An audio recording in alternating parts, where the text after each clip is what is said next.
Crimson Trace announces Link, the world's first wireless laser and white light system, combining a green laser and 300 lumen light with instinctive activation for AR-type rifles. Link, smart, simple, secure. Learn more at crimsontrace.com.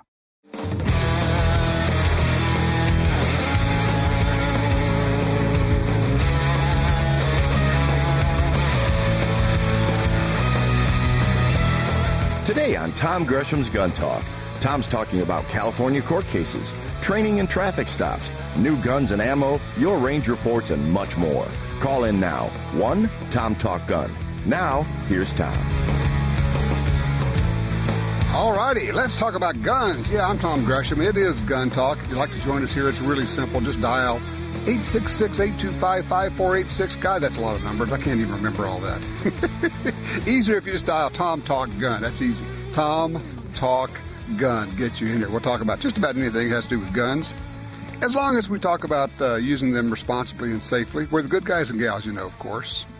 The ones you don't read much about in the media when it comes to guns. Yeah, we're kind of the invisible 100 million people. 100 million people. Something like that, owning guns. 300 million guns. Unbelievable. More guns over the last 20 years. More people carrying loaded guns over the last 20 years. And yet, gun crime is down by 50%, according to the FBI. Don't you think that ought to be headline news? If cancer was down by 50%, that would be headline news. Gun crime's down 50%. Oh, no, we need more gun control. What? We got 100 million gun owners, 300 million guns, 15-plus million people carrying guns or licensed to carry guns for their own self-protection. And each time we did all of that, they said, oh, my gosh, we're going to have blood in the street. It's going to be the Old West. Every fender bender is going to be a shootout, blah, blah, blah, blah, blah, blah. Wrong, wrong, wrong, wrong, wrong, wrong, wrong, wrong. Always wrong. And they're still wrong. Good Lord. And the media just parrots that stuff.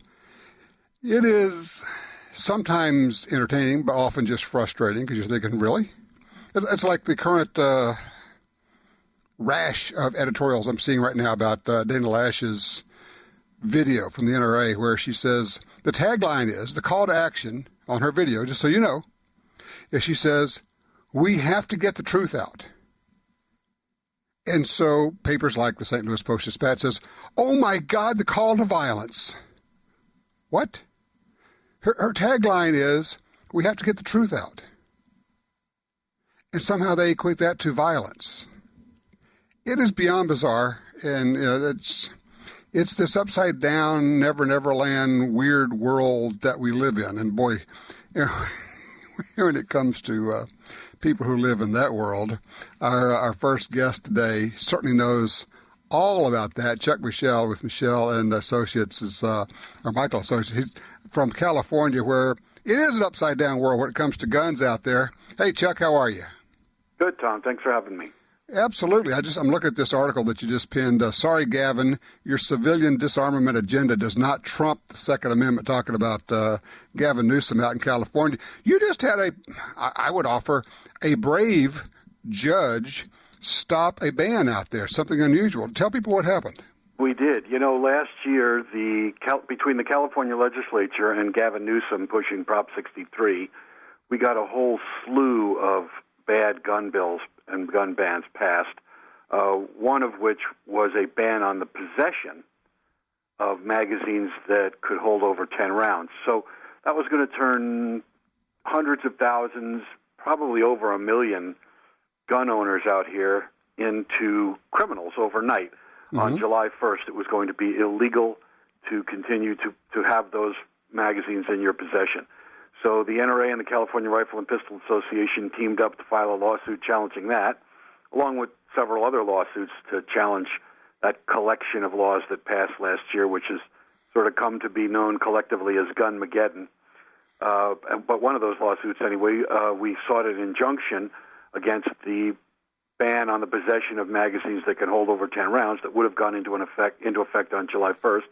And thankfully, the day before it was going to go into effect, our judge in San Diego Federal District Court granted our request for an injunction and enjoined and blocked the law from going into effect. So it's a pretty tremendous win. And the cherry on top of that is that this opinion that this judge wrote It's a 66-page, meticulously thorough and comprehensive opinion that really just lays out, all the things that Heller and McDonald said, reaffirms everything that they said, adopts that approach, and really shows a lot of respect for and a willingness to protect the right to keep and bear arms, which is something that sadly a lot of jurists, judges aren't showing that inclination. They don't get it, and it's not something they're willing to do. And in point of fact, the decision really eviscerates some of the gun bans and the gun ban efforts in California, doesn't it? Well, this particular one for starters, but if this standard of review that this judge adopts, in other words, when you challenge a gun law or a gun ban on Second Amendment grounds, the state then has to try and put up some justification for the law, and typically judges aren't very critical. Depending on what level of scrutiny a gun law is going to get, they may just accept whatever the government says, the legislature says when it passes the law to justify passing it. But when you're talking about an individual right, they're supposed to look closer. And this judge looked very, very close and found that all the quote-unquote evidence from all the quote-unquote experts that the state was relying on to try and justify banning these magazines in civilian hands was baloney, and didn't prove anything. The state was actually using quote-unquote evidence like an article from Mother Jones, of all places. Yeah, there's an unbiased source, huh? No kidding. Okay, yeah, so let me ask you something. And scholars working there. Yeah. So what, under this ban of magazines, okay, first of all, they said you can't buy them, you can't sell them, so that's been in effect for a while. What did they say people are supposed to do with their magazines if it was illegal to own them? Isn't that a de facto confiscation, or at the very least what is called a takings? Well, it's confiscation with a beagle puss. You know what a beagle puss is? No. It's that glasses with the fake mustache and the big nose. Okay. Yeah. It's essentially confiscation dressed up so they don't have to call it confiscation. You had to either turn these into police without getting paid for it, or take it out of state, or you could sell it to a retailer out of state or in state to transfer out of state. But if a million people suddenly put magazines on the market, what do you think those magazines are worth? I mean, they're not worth anything. They're not worth that much. Even when you buy them brand new, they don't cost that much. Right. So it was illusory to try and say that this was anything other than government confiscation. And the judge saw through that, too. He struck down this law not just on Second Amendment grounds, but also on taking grounds, which is really it's a completely different field of law, and it's really encouraging to see him recognizing that calling a spade, that's what this is. It's a taking. You're under such constant assault out there. It's like there's a contest in the legislature and among politicians there to see who can be the most anti-gun, who can be the biggest confiscator and banner of guns, because that will further their political careers. Isn't that what's going on? Bingo.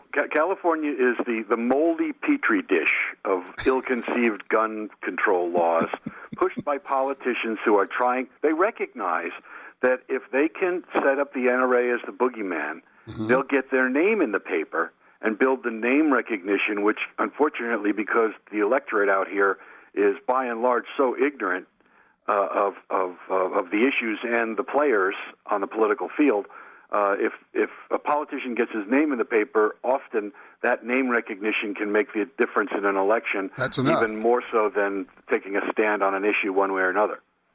Okay, so, all right, we've got this judge who has issued a stay, an injunction right now, but he doesn't overturn the whole thing. So what happens to it now? Well, this is a preliminary injunction. What we sued for is a permanent injunction, not just on the ban on possession that would have gone into effect, but also to strike down the law that passed in 2000 that prohibited people from importing or acquiring these magazines. So all the ones that we were talking about that would have been banned had been in people's hands since the year 2000. These were not, gangbangers possessing these things. These are people have had these things for 17 years and were probably at least 18, 19, 20 years old at that time. So they're not in the age of going out and committing crimes. These are just law-abiding people who had these magazines for their firearms or defend themselves or their families or for sport, and suddenly wouldn't have been able to possess them anymore. We want to go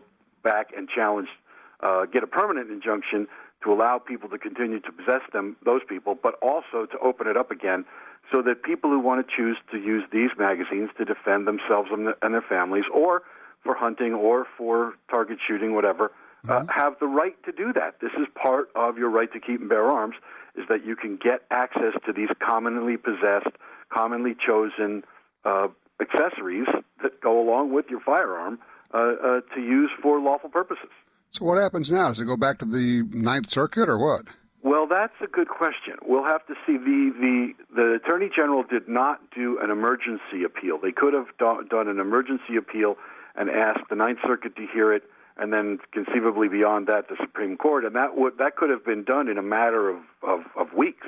But it appears that they have opted not to do that, but they can still do a standard appeal. They'll file a notice of appeal to this order, go up to the Ninth Circuit. That could take a year and a half, 2 years even, to make its way through the Court of Appeals. Now, they will probably try and get us and get the trial court that ordered this, that issued this order. They'll try and get that court to not do anything further. In other words, to stay the case while they go up to the Ninth Circuit and try and get the injunction undone. We're going to contest that. We believe we have the right to continue to litigate the rest of the case, to seek a permanent injunction on the possession ban, and to seek a permanent injunction on the ban on acquiring these magazines too. So we'll be fighting it out probably in 2 levels of court. As you always do, Chuck. You guys do a great job. I know you're under assault, and it's even a small victory feels like a pretty darn good victory because it's so rare out there. Congratulations, and keep pushing, man. Well, thanks. You know, we are definitely, we're in a rigged system. It's loaded with progressives, statists, whatever you want to call them, Democrats, who are controlled by a party agenda, and they're pushing gun control at every level. There's 10 million gun owners out here. If we had 1 million of them engaged, we could own this state. But CRPA, NRA, GOC, some other groups are doing everything we can to push back. Folks shouldn't confuse a lack of success in this rigged system with a lack of effort. We're all working very hard to fight back and keep our rights protected. All right, thanks, Chuck. I appreciate it. Carry on. All right, everybody, open lines for you right now, 866-TALK-GUN. If you're in California, what's going on? What are you thinking out there? If you're not in California, what do you think about a ban on standard capacity magazines? 866-TALK-GUN.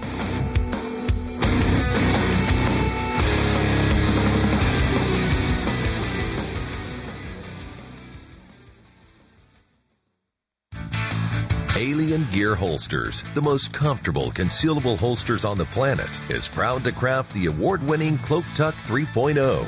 Dubbed the best holster in the history of ever by Concealed Nation readers, this American-made IWB holster includes a forever warranty, free shell trades for life, and a 30-day test drive. All for just $43.88. Learn more about the most advanced concealed carry holster at aliengearholsters.com. Why do hunters and shooters love the Ruger American rifle? With right-handed and left-handed versions, all-weather, Magnum, Compact, Predator, Ranch, and Scope package options, there's a Ruger American for everyone. Lightweight with an adjustable trigger and minute of angle accuracy, Ruger American rifles pack in the features. Is the Ruger American the best rifle on the market? See for yourself at your local retailer or at Ruger.com. That's Ruger.com. Perhaps more than any other landscape, wetlands embody the life-giving abundance that nature has to offer. And perhaps more than any other organization, Ducks Unlimited is working to ensure that our continent's wetlands not only survive, but thrive for generations well beyond this one. The time is now to band together. The time is now to rescue our wetlands. If you carry a gun, you need training. Your concealed carry class was definitely not training. But time, money, and obligations keep you from spending days at a shooting school. The trusted folks at Gun Talk can help. Concealed Carry 1, our DVD featuring the VADA Group, covers what gun, what holster, how to carry, where to wear your gun, and much more. Visit shopguntalk.com. That's shopguntalk.com. Look, this really is life and death. Learn how to stay aware, how to get away, and how to fight if you must. At shopguntalk.com, you can get the 2 DVD set, including Fighting with the 1911 with Tiger McKee. No matter what gun you carry, this vital training info can save your life. Learn the draw, the stance, reloading, vital gear from Gun Talk. That's shopguntalk.com. shopguntalk.com. In the war on terror, fighting crime in the streets, in competition and homes around the world, one name in firearms stands out: Sig Sauer. Our pistols and rifles are renowned for their unfailing performance. This same commitment to excellence can be found in our line of SigTac accessories and the training offered by the Sig Sauer Academy. For unmatched quality, reliability, and innovation when it counts, choose Sig Sauer. Visit sigsauer.com today.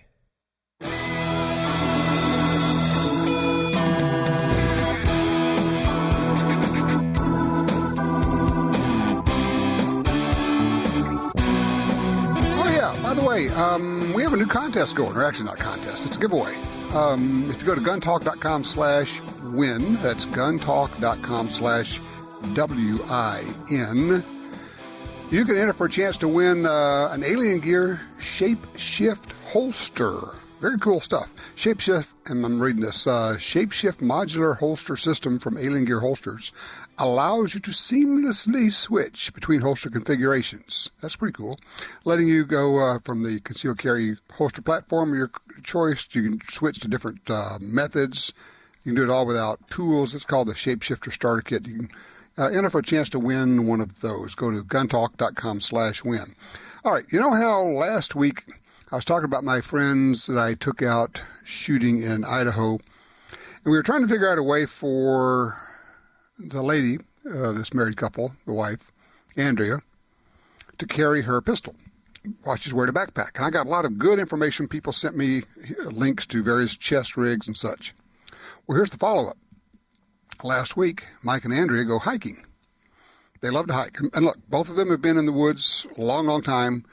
She's a very capable, smart, adventurous person, doesn't mind hiking by herself, going cross country.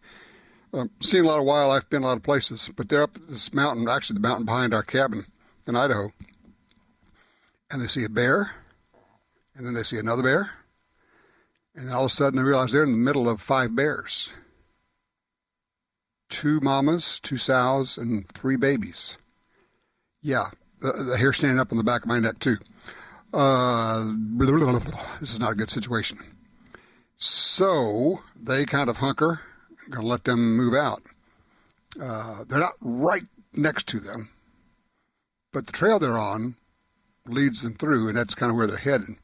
So they just sit down to wait it out. But when they finally end up deciding they had to move, they both had their pistols out, and they basically just went down the trail making a lot of noise and had their guns out, and they did not have a bear encounter other than just seeing bears, which is cool. I mean, it's fun to see bears. But it kind of took me back to what we were working on, is how do you carry? Can you get to it? And the system that we came up for Andrea with the particular pack that she wears, it's got a waistband. You know, a lot of the good packs have a good weight-bearing waistband. It has pockets on the side. And we were able to get a Smith & Wesson shield into the pocket on the left side. She's right-handed. But she could reach over and unzip, pull the draw cord with her left hand, keep her hand out of the way, reach over, cross draw with her right hand, pull the pistol out and get it out. We practiced that. It was interesting in talking to them after that close encounter of the bear kind. She said how much it helped having recently shot, having recently practiced, having the confidence of knowing I know how to get this gun out of this holster. I've done that recently. I know how to shoot. I've done that recently. I know how to manipulate a trigger. I know I've done that recently. I can shoot pretty darn well. I have confidence in that. What does that do for you? Well, one of the things it does for you, it allows you to not, think about this, it allows you to not think about the gun thing. It sounds weird, I know. It allows you to think about the other things. How else can we handle this? How do we disengage? What do we do here? It's like in your head you're thinking, okay, I got the gun thing. If I need that, I got it. I don't even have to spend any time on it because I've been practicing that. I know how to do this. And yeah, I know. Everybody's going to go, 9mm bear protection. Okay, yeah, I got it. A 44 Super Magnum Blaster is better. But are you going to carry that? If all you're going to carry is a 9's not bad. We just had was it Alaska? Somewhere up there, I think. Our guy just killed a bear with a 9, worked just fine. And yeah, I know. It's not perfect. Nothing short of a 375 H&H is what I would call dependable, truly dependable bear protection. And yep, hey, bear spray works. It's good stuff. I like firearms. I know how to use firearms. I know what I can do with that. Certainly choosing the right ammo for your 9mm or your 357, which is what Mike had, or whatever else you're carrying, is really critical. And what you want, and here's the thing, for bears, you don't want the same ammo you would use for two-legged self-defense. You need more penetration. You're looking for 14 inches of penetration on a person, and I would like to have something that would give me about twice that, at least. With bears, they're tougher, the muscles are stronger, the bones are bigger, and you're having to penetrate more deeply. So just kind of a food for thought on that. Good for them, but did show up the value of recent training. Speaking of training, when we come back, we're going to be talking with one of the top trainers in the country, also a law enforcement guy. What do you do? What is the right thing to do during a traffic stop? Let's talk to a guy who teaches this stuff, who has been on both sides of that, wearing the uniform and doing the driving. Don't go far. When we come back, we'll talk about traffic stops when you're wearing a gun.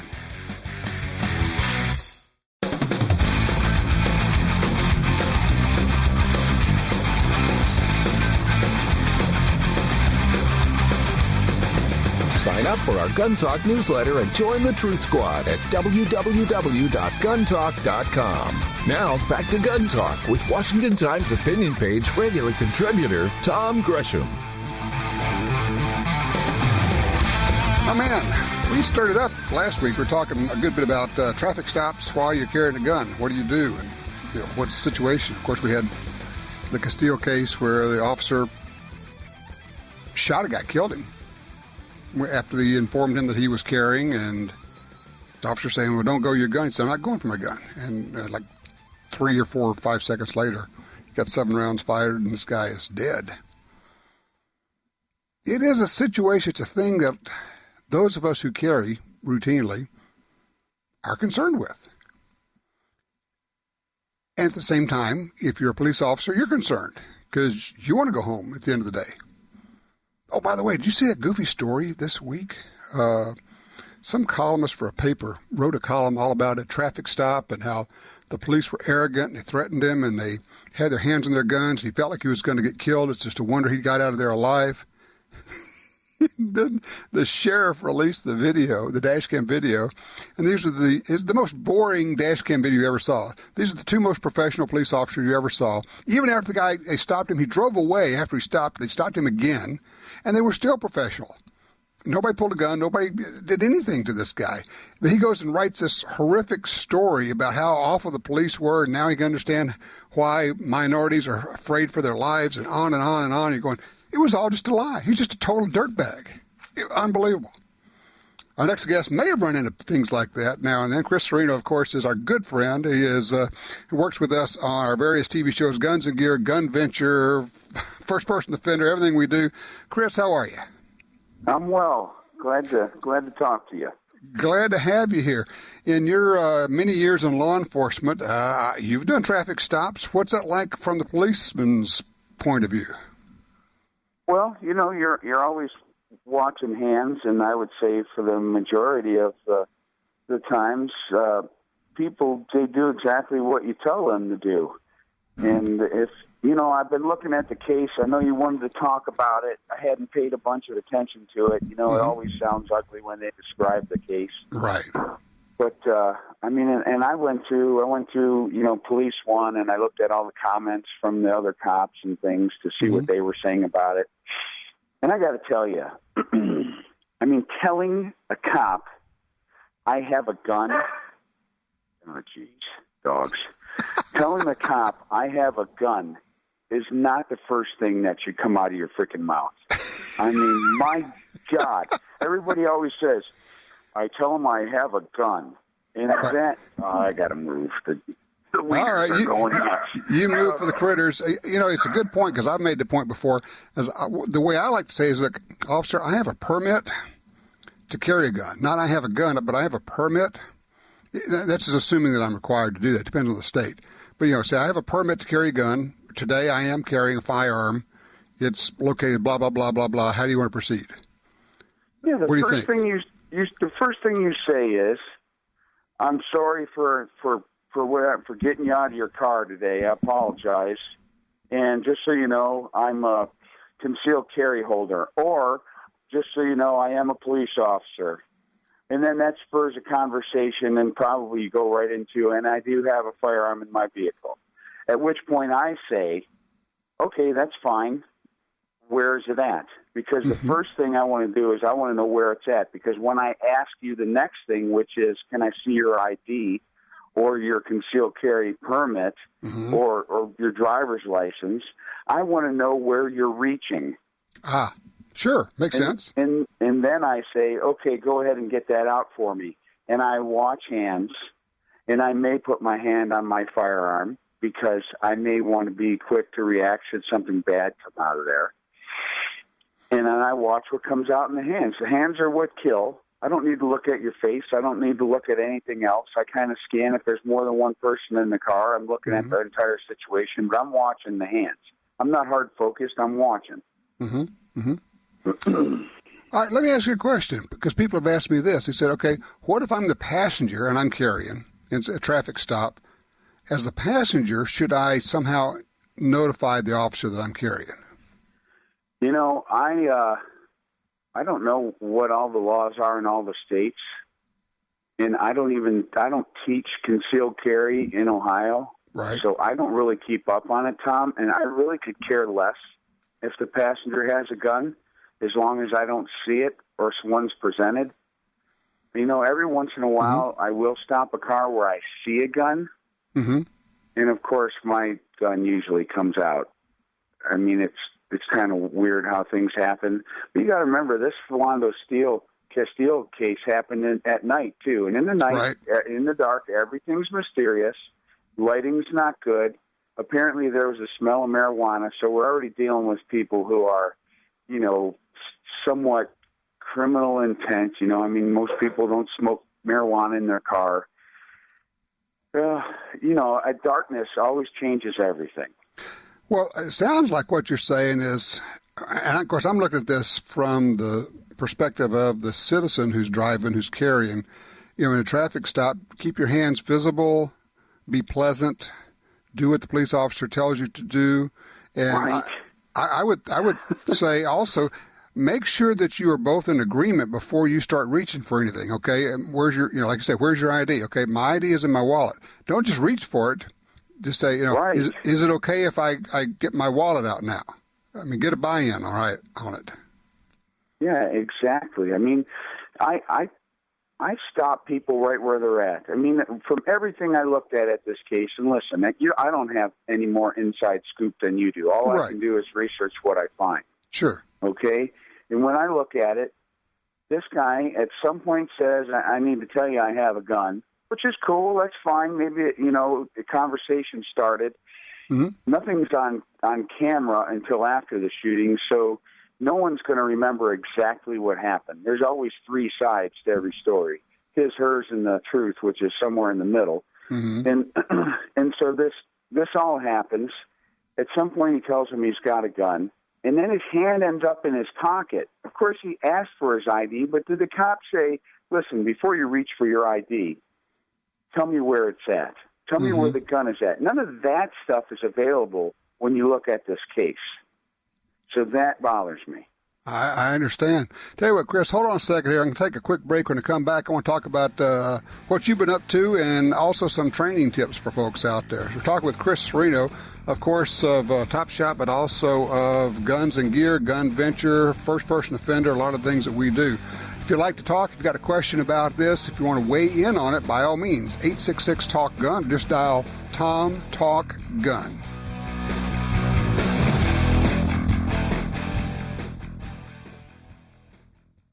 The battlefield, where tyranny is laid to rest, where freedom comes of age, and where legends are conceived. Introducing the FN 509 handgun, a direct result of over 1 million rounds of testing, descended from over 125 years of the world's most battle-proven firearms on battlefields both foreign and domestic. The FN 509, a legend in the making. Learn more at fnamerica.com. For 36 years, the U.S. Sportsmen's Alliance has been fighting to protect hunting, fishing, and trapping for sportsmen from coast to coast. Today, we are under constant attack from extremist animal rights groups who want to end your ability to hunt in the U.S. Join us to protect our sporting heritage and our way of life outdoors. To join or for more information on how you can help, go to ussportsman.org. That's ussportsman.org. Responsible owners control access to their firearms, even when they may need them in a hurry. Liberty Safe, the nation's leader in gun safes, offers 6 models of handgun vaults. Strong, simple to use, open with a key or fingerprint. Put your handgun in the compact vault, lock it away until you need it. Then it's in your hand almost instantly. Pick the Liberty Safe handgun vault that's right for you. LibertySafeHD.com. Hi, this is Tom Gresham from Gun Talk. America is losing critical wildlife habitat at a rate of 1 football field every hour. It's happening on the Louisiana coast, but it's critical to all sportsmen and conservationists. These precious wetlands provide winter habitat for more than 10 million ducks and geese annually, waterfowl that migrate north through dozens of states. Don't shrug it off. Get involved. You can help. Visit vanishingparadise.org. Hardcore tactical professionals who put their lives on the line every day depend on Surefire. For decades, Surefire has built the first and finest professional-grade flashlights, weapon-mounted lights, hearing protection, and suppressors. We build the best because lives depend on it. And we know failure is not an option. We design, engineer, and manufacture Surefire products right here in the U.S. For you, for your loved ones, Surefire. American built, American strong.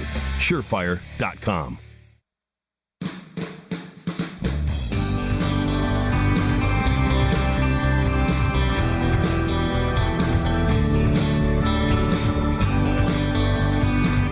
We're talking with Chris Serino, of course, from Top Shot fame and also Guns and Gear, Gun Venture, First Person Offender, the things we do. Chris has, of course, been in federal law enforcement, local law enforcement, as well as a trainer and a competition shooter. And you guys have been hitting the competition trail the last few months, Chris. Well, just small stuff. You know, Tom, we really have been out of the 3-gun circuit because of the cancer and all, but I'm good now, and we're heading out to shoot a match in Pennsylvania next week, and I shot the Police Olympics. I went up for the National Patrol Rifle Conference, things like that, and some local stuff. But, you know, everything slowed us down. But we have been tremendously busy with training and everything else with the faster classes. And we did have some of your fans. We had a group of your big fans come in from Indiana. The last 2 days, we trained them. A fellow named Mark Townsend, who sends you emails and the likes, he contacted you to get a hold of me. And so we did 2 days of training for them, and I think we blew their minds. They were pretty excited, and they're on their way home today. Isn't it fun when you can give somebody, I call it that in-tot moment, they go, well, you know, I never thought of that. You know, they were pretty good shooters, but they they didn't understand a lot of the details and the whys. And we just we gave them tons of information. And I had to go speak during lunchtime yesterday at a cancer. I don't know, some kind of event yesterday in town. So Colton went in and filled in for an hour, and they loved him. They said Colton was amazing, and they were having a blast shooting with him and learning. They said, man, he says everything just like you. How old is Colton now? Colton's 20. Okay, so, yeah. And a heck of a shooter and becoming a heck of a good trainer. So, and I guess he would sound just like you because he's grown up listening to you. Yeah, he knows his business. You know, the only difference between him and I is that he's probably consistently better than me. Oh, doesn't that just frost you? Not really. I mean, he's a great shooter. When your son outshoots you, it's like one of those, you're going, oh, man, and you go, oh, that's pretty cool, actually. Yeah, you know what? It's really great because it was funny. We went out the other day just to get our guns and stuff ready for this match next week, and Colton hasn't touched a pistol since last May. Not this last May. I mean last May last year. Holy cow. May of last year. And he comes out, and at 50 yards, he's ringing an 8-inch piece of steel. He says, yep, my gun's still good, Dad. My gun's good. I said, well, I guess it is. 20-year-old eyes, man, I'm telling you. Yeah, that, and for whatever reason, he's got a solid foundation of the fundamentals. I don't know that there's anything else that's important. That is the most important thing. And you spend a lot of time on that. Is it still, it comes down to trigger manipulation, that's the big deal? Yeah, you know what? 3 things that I focus on. I was telling those folks this week, I said, grip. Grip is important because recoil management starts at the grip. It has nothing to do with your feet, and we proved that. Mm-hmm. So grip, and then trigger management. And trigger management is probably the most important thing of all things because the way you manage a trigger, because I can hold the gun any old way, pull the trigger well, and we get good hits. Mm-hmm. But the third thing is the sight alignment, sight picture. And I know people say that they're 2 different fundamentals, but really, Tom, so many people preach front sight focus. Mm-hmm. And really the front sight has absolutely nothing to do. It has no value without the rear sight. The front sight has no value without the rear sight. And of course, if you don't understand how to place them properly on the target, then none of it's worth anything. So sight alignment, sight picture, I lump together in my thing. So those are the 3 things that I really hammer on.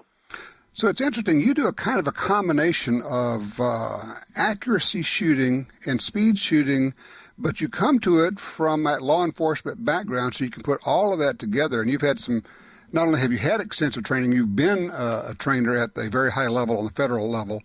That's an interesting combination that you bring to it. Yeah, it's hard. It's hard because I've had to, in competition, you have to learn how to miss fast and recover fast. But what that comes down to is, seeing what you need to see the instant the shot goes off. Because if you're shooting at paper and it's at any kind of distance, how do you see the bullet holes? There's no time to see bullet holes. You have to see what you need to see when you send the shots. And then again, like when we shot Bianchi, the steel challenge where you got 5 Colt speed proppers falling, right? Speed targets. Tom, when you're shooting that in 2.5 seconds from the holster, 5 targets, those are big, heavy targets. And if you waited to see everyone fall, it would take 20 seconds. Yeah. Now you have to shoot and move and just assume that you've hit them. It's what you just have to do that. You have to know what you saw. When the gun goes off, and that's so important. And in competition, you can miss fast, but in law enforcement, you really can't. It's a different deal, and the same for us. Chris, thank you so much. I look forward to getting together with you again. We're going to do some more TV soon, and the best of the family, man. Well, thank you very much, and make sure your audience knows that when they're confused, when they're dealing with cops, just tell them to ask questions. Great point. Ask questions. There you go. Why not? It's a conversation. Chris Serino, check it out. 866-TALK-GUN.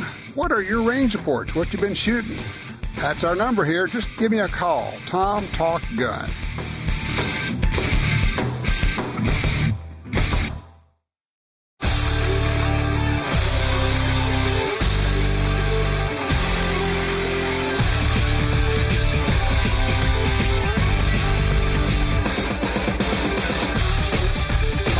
back with you. 866-TALK-GUN. Tony's calling us on 3 out of Phoenix, Arizona, with a warning and some advice to people. Hey, Tony, what you latching on to here, man? Hey, Tom, I just wanted to talk real briefly about, and you've brought it up in your radio show before, but just all the incredible deals that are out there right now. And, you know, I tell everybody that's interested in getting into shooting, if you want to buy something, go out there and buy it now, because the deals that the manufacturers and distributors are giving now are just absolutely unbelievable.